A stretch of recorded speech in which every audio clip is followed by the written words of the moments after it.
Hello and welcome back to the Tech Corner. I'm George Tsilis. Thanks for joining us. This week we're going to be highlighting technology firm Salesforce Incorporated. Now, Salesforce is an innovative global leader in customer relations management software, the inspiration for the symbol CRM. It is a pioneer of the software as a service model to the world, offering a suite of products aimed at enhancing customer engagement through the integration of data and artificial intelligence. The company's AI 360 platform, also known as Agentforce, unites sales, service, marketing, commerce, and IT teams. All of this is designed to enhance productivity across various business functions. Other portfolio offerings we have to consider with the company include its data cloud, Slack, Tableau, and MuleSoft, both of which support data visualization and database management. The company derives its revenues from two main sources. First off, subscription and support revenues represent about 90% of total sales. The other approximate 10% represent professional services. And about 33% of total revenues come from outside the United States. Key competitors in the CRM enterprise resource software space include Microsoft, SAP Incorporated, Oracle, and HubSpot, which includes marketing automation technologies. Now, the unique value about Salesforce lies in its comprehensive unified platform that integrates CRM, artificial intelligence, and data analytics capabilities. Salesforce dominates the CRM space with approximately 21.7% market share. The Agentforce platform is a differentiator, allowing businesses to deploy artificial intelligence agents to boost productivity and enhance operational efficiencies.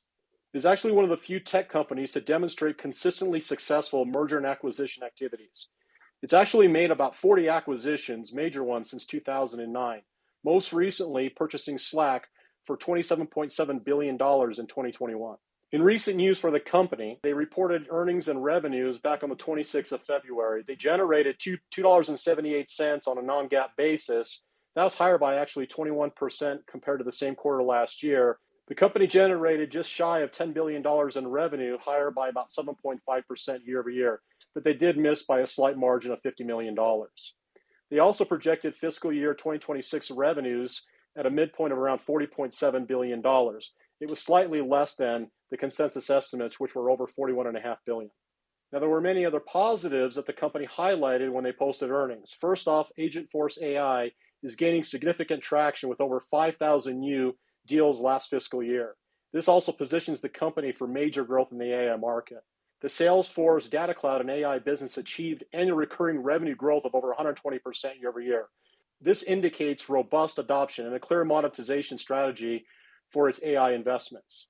The company also excels in profitability. They posted for the fiscal year an EBITDA margin of 29% compared to the sector average of 11%. They also saw a substantial increase in free cash flow last fiscal year, jumping 31% to $12.4 billion. This underscores its financial strength. Net income profit margin last year grew to about 16.35% of sales, which is a meaningful increase compared to its five-year average of around 8.9%. Now, despite a slow growth in the macroeconomic environment, the company continues to expand its free cash flow and profit margins. Now, there are some concerns and challenges we need to highlight concerning the fiscal year outlook for revenues, which are actually slightly lower than estimates. Now, the revenue estimates for the next 4 quarters is approximately 8.63%. This is lower than their five-year average revenue growth of around 17%. The company is also likely to face new competition as it continues to acquire its way into markets that the company was not previously serving. This can also potentially lead to reduced share buybacks. The other thing we have to consider is artificial intelligence itself. It poses a risk as companies reduce headcount, potentially hurting the company's per user-based product pricing. Now, when evaluating the technical picture for Salesforce, we can see the stock is down approximately 25% since its early December 2024 highs of about $360. Now, when zooming out to a weekly chart, we can see that the stock is attempting to reclaim the 50-week moving average. This moving average approximates a 200-day moving average.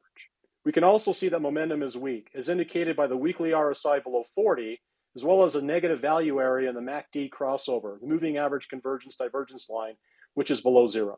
Now, in summary, we have to consider that Salesforce remains well positioned to exploit the long-term secular growth trends in enterprise software. The software industry as a whole in 2025 is expected to be positive, as investors anticipate higher growth monetization of artificial intelligence and recovering demand for cloud software driven by IT transformation and AI-related projects. Now, despite Salesforce maturing as a company with less growth in revenue on a forward basis than its historical average, the profitability profile is improving.